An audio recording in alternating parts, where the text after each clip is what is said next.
భారత్ మాతాకి దేశభక్తి రావాలి మీ అందరిలో. భారత్ మాతాకి, భారత్ మాతాకి, తెలుగు తల్లికి, తెలుగు తల్లికి అందరికీ నమస్కారం. Honourable prime minister Narendra Modi గారు, ఆనరబుల్ గవర్నర్ అబ్దుల్ నజీర్ గారు, ఉప ముఖ్యమంత్రి మిత్రుడు పవన్ కళ్యాణ్ గారు, వేదికపై ఉన్న పెద్దలందరికీ ఈరోజు అల్లూరి సీతారామరాజు ఇంటర్నేషనల్ ఎయిర్పోర్ట్ సందర్భంగా ఉత్తరాంధ్ర ప్రజలందరికీ ముందుగా శుభాకాంక్షలు. ఉత్తరాంధ్రలో కొత్త చరిత్రకు నాంది పలికేలా ఎయిర్పోర్ట్ నిర్మాణానికి సహకరించిన రైతులందరికీ ముందుగా పాదాభివందనం చేస్తున్నాను. మీరు కేవలం భూములు మాత్రమే ఇవ్వలేదు, ఉత్తరాంధ్రకు బంగారు భవిష్యత్తు ఇచ్చారు. నేడు ఉత్తరాంధ్రకి ఇంటర్నేషనల్ ఎయిర్పోర్ట్ వచ్చింది. ఉత్తరాంధ్రకి అంతర్జాతీయ ఐటీ దిగ్గజం గూగుల్ వచ్చింది. ఉత్తరాంధ్రకి ప్రపంచ స్థాయి స్టీల్ కంపెనీ ఆర్సీఆర్ మిత్తల్ వచ్చింది. ఇంకా ఎన్నెన్నో. ఇవన్నీ ఎలా వచ్చాయి? ఒక్కసారి మీరు ఆలోచించుకోవాల్సిన అవసరం ఉంది. 2 ఏళ్ల క్రితం విధ్వంసమైన రాష్ట్రం. ఆ రోజు నేను, పవన్ కళ్యాణ్ గారు, నరేంద్ర మోడీ గారి నాయకత్వంలో మీ అందరికీ ఒక హామీ ఇచ్చాం. రాష్ట్రాన్ని పునర్నిర్మాణం చేస్తామన్నాం, నిలబెట్టుకున్నాం.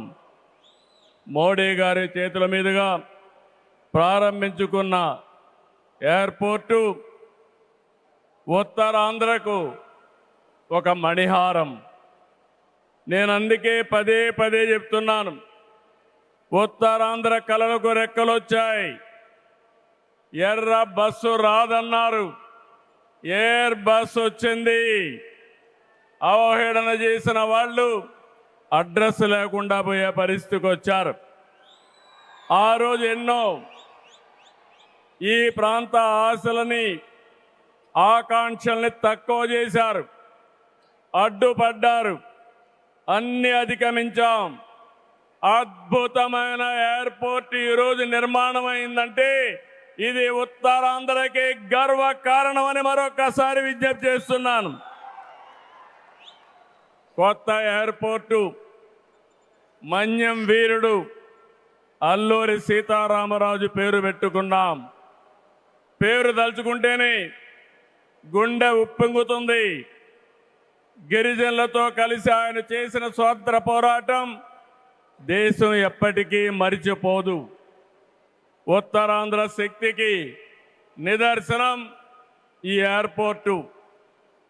ఎందుకంటే ఈ ఎయిర్పోర్ట్ నిర్మించింది ఎవరో కాదు, ఉత్తరాంధ్ర వాసి జిఎంఆర్, ఈ ప్రాంత వాసి.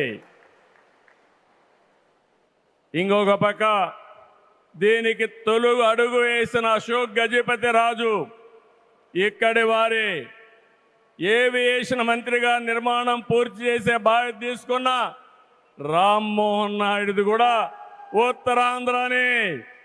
ఇది ఉత్తరాంధ్ర సత్తా అని మరొక్కసారి మీ అందరికీ విజ్ఞప్తి చేస్తున్నాను.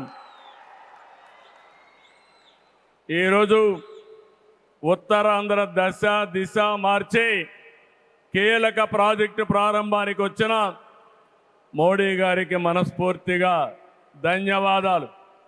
ఈరోజు మనందరం గుర్తుపెట్టుకోవాలి, వెంటిలేటర్ పైనున్న ఆంధ్రప్రదేశ్కి ఆక్సిజన్ ఇచ్చి ఈరోజు నిలబెట్టిన వ్యక్తి నరేంద్ర మోడీ గారు.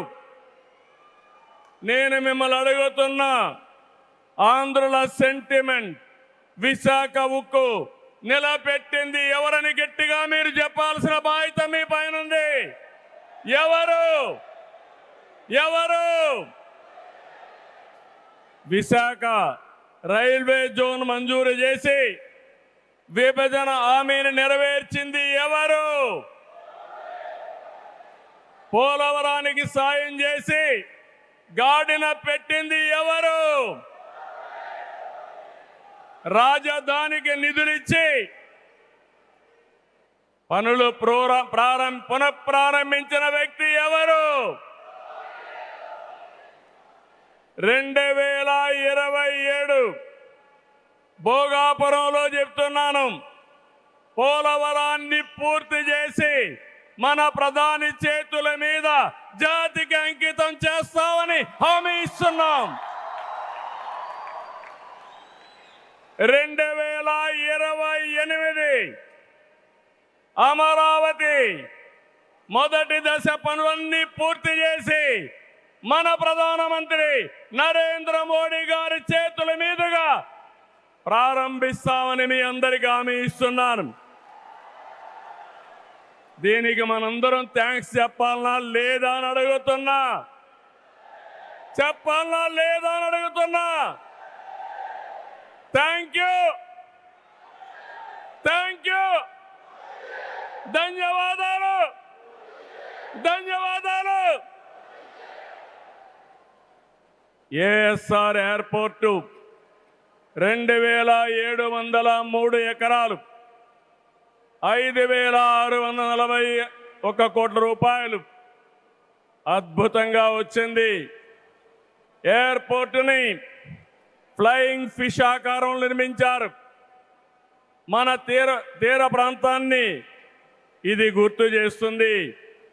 అటు సముద్రం, ఇటు పచ్చని కొండల మధ్య విమాన ప్రయాణమే కొత్త అనుభూతిని తీసుకొస్తుంది.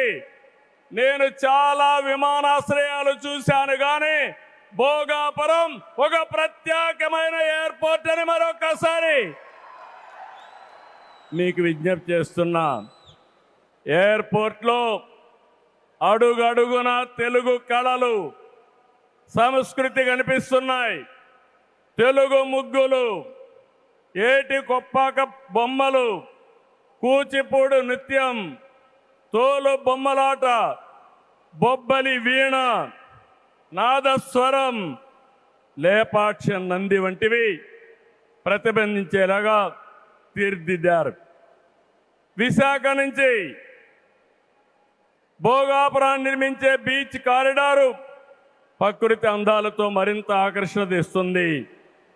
గ్లోబల్ ఏరోస్పేస్ ఏవియేషన్ హబ్కి GMR Manasa aviation university, ASIP semiconductor ప్రాజెక్టుకు శంకుస్థాపన చేసుకున్నాం. జిఎంఆర్ విఎఫ్ స్కిల్ డెవలప్మెంట్ సెంటర్కి ప్రారంభించుకున్నాం. శంషాబాద్ ఎయిర్పోర్టుతో తెలంగాణ దశ దిశ మారింది. భోగాపురం ఎయిర్పోర్టుతో ఉత్తరాంధ్ర దశ దిశ మారుతుంది. 2015లో ఆనాడు ప్రధానమంత్రిగా ఉన్న నరేంద్ర మోడీ గారి నాయకత్వంలో ప్రకటన చేశాం. 19లో అనుమతులు తెచ్చి శంకుస్థాపన చేశాం. భోగాపురానికి నాడు కొబ్బరికాయ కొట్టింది మనమే, నేడు గుమ్మడికాయ కట్టింది మనమే. గుర్తుపెట్టుకోమని కోరుతున్నాను. ఈ 2 ఏళ్లలో ప్రధానమంత్రి గారి సహకారంతో ఉత్తరాంధ్రలో 189 ప్రాజెక్టులకు సంబంధించి 6,13,00,000 పెట్టుబడులు. ఇవి పూర్తయితే 5,57,000 మందికి ఉద్యోగాలు వస్తాయని మీ అందరికీ విజ్ఞప్తి చేస్తున్నా. ఉత్తరాంధ్రలో వచ్చే 3 ఏళ్లలో 2,784 కోట్లతో 8 ప్రధాన సాగునీటి ప్రాజెక్టులు పూర్తి చేస్తాం. ఇది కాకుండా 65 సంవత్సరాలుగా పెండింగ్ ఉన్న నేరేడు బ్యారేజీని కేంద్రం క్లియర్ చేశాం. చేశారు. దశాబ్దాల కలని నిజం చేస్తాం. ఈ నెల 14వ తేదీన గోదావరి నీటిని ఉత్తరాంధ్రకి ముఖ్యంగా అనకాపల్లికి తీసుకొచ్చే బాధ్యత ఎన్డీఏ ప్రభుత్వం తీసుకుంటాం. గోదావరి పోల వంశధారిని అనుసంధానం చేసే బాధ్యత తీసుకుంటాం. ఉత్తరాంధ్రలో టూరిజం, ఫార్మా, నేషనల్ హైవేలు, పోర్ట్లు, ఎయిర్పోర్ట్లు, railway connectivity, rare earth minerals, ప్రసిద్ధ పుణ్యక్షేత్రాలు, అరకు, పాడేరు, సుందర ప్రాంతాలు లేనిదంటూ లేదు. వీటితో ఉత్తరాంధ్ర నుంచి వలసలు పోరు. వేరే ప్రాంతాల్లో శ్రీకాకుళం కాలనీలు ఉండవు. వేరే ప్రాంతం నుంచి ఉత్తరాంధ్రకు వలసలు వచ్చే రోజు తొందరలోనే ఉందని మరొకసారి విజ్ఞప్తి చేస్తున్నాను. మిమ్మల్ని కోరేది ఒకటి, ప్రతి వ్యక్తికి అవసరమైన అవకాశాలు కల్పిస్తున్నాం. వాటిని అందిపుచ్చుకోండి. మీ జీవితాలకి మార్చుకుంటూనే సమాజం కోసం, ఈ ప్రాంతం కోసం పనిచేయాల్సిందిగా మిమ్మల్ని అందరినీ కోరుతున్నా. ఈ సందర్భంలో నేను ఒక్క విషయం మీ అందరికి గుర్తు చేయాలి. ఇప్పుడే పవన్ కళ్యాణ్ గారు కూడా ఆవేదన గుర్తు చేశారు. We are in inspiring time. PM Saab, Modi Saab, I am telling you with my heart. We are in inspiring time. The world has moved from IT to AI.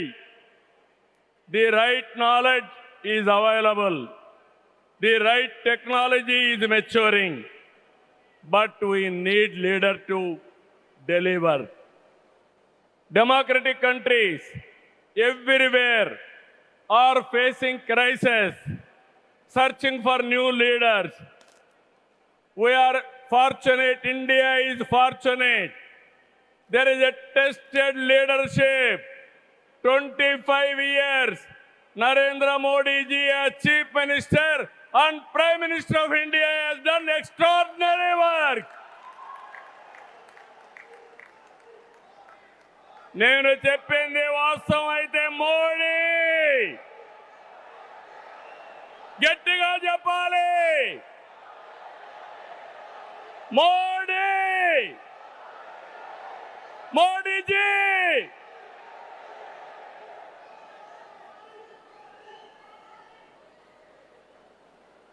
He is the only one leader in the democratic world with the knowledge, the technology, and the ability to carry 144 crore people and make this nation forward. For the last 12 years, all of us have to compare tremendous track record, digital public infrastructure. Today I can say proudly, world largest transactions, digital transactions are happening not in America, not in China, but in India. That is the credit Narendra Modi ji has done. Financial inclusion, Jan Dhan. Yes, Modi. Louder. Second, financial inclusion. Ordinary man. JAM. It is a historical moment. Without corruption, any benefit, he is going to the last mile, that is DBT. Nowhere in the world, in India it has been established. Infrastructure, you have seen Bhogapuram, like this so many airports. national highways, I can say proudly, nowhere in the world our national highways can beat. Railways, yesterday, high-speed trains are coming. And also, green hydrogen train has come in India. First time, that is what Narendra Modi ji. Ports, metros, green energy. Nobody dreamt 500 gigawatts of green energy. Surya Ghar. And also, he promoted green energy like anything. GST is a breakthrough reform. Welfare, every poor person house, Ayushman Bharat, LPG, JJM, through JJM, every home he wanted to give tap water. GDP, wealth creation, from 11th place, he brought it to 4th place. That is the pride. National defense and also security. There is no Naxalism, no terrorism. Under his leadership, we are all safe. Foreign policy, one of the best foreign policy. Every country is shocked to hear that. Space, science, technology. If we talk anything, I have seen in my past 5 decades career, 1978 I became first time MLA. 1980 I became minister.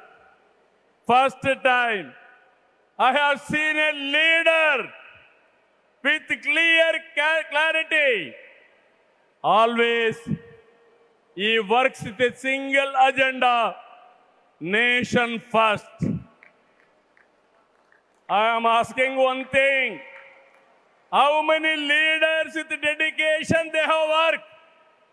In my experience, only one leader, that is Narendra Modi, has done extremely good work.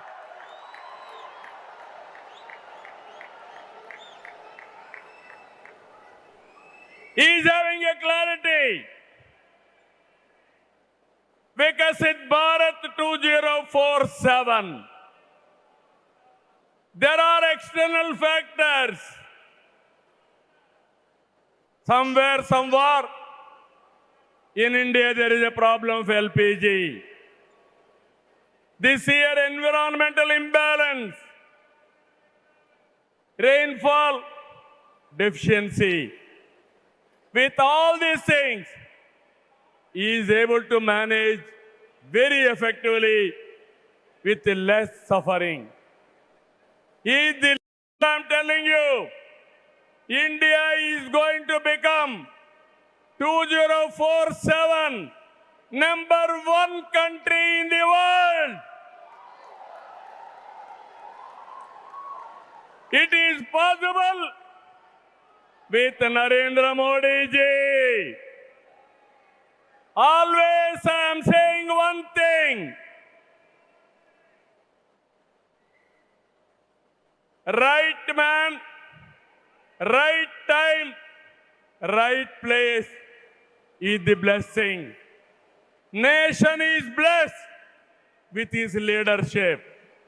I am appealing entire nation. You have to think only one thing. Without Narendra Modi ji, we cannot imagine 2047. He is the tallest leader in the world. If we go to any country, everybody is respecting. That is the pride he brought for the nation. Hands off to him. All of us has to stand with him. గట్టిగా లేచి నిలబడుకొని సంఘీభావాన్ని తెలియజేయండి.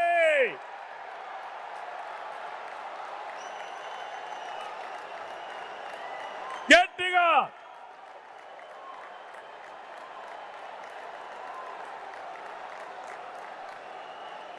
it is our responsibility, our commitment for the nation. Nation first, persons next. So I am very happy. Entire nation has to understand the amount of development, the amount of respect India is commanding globally. Only one man is leading, one leader is leading. That leader is Narendra Modi ji. We have to protect his leadership. All of us have to talk about it. Those who are criticizing him, they have to understand what they have contributed for this nation. He has done for the last 25 years extraordinary work. So with this, భారతదేశాన్ని number 1గా నిలబెట్టే శక్తి నరేంద్ర మోడీ గారికి ఉంది. తెలుగు జాతి చరిత్ర సృష్టించే శక్తి మనకుంది. అల్లూరి సీతారామరాజు స్ఫూర్తితో ఐక్యంగా అడుగేద్దాం. అటు కేంద్రం ఇటు రాష్ట్రం కలిసి ముందుకెళ్దాం.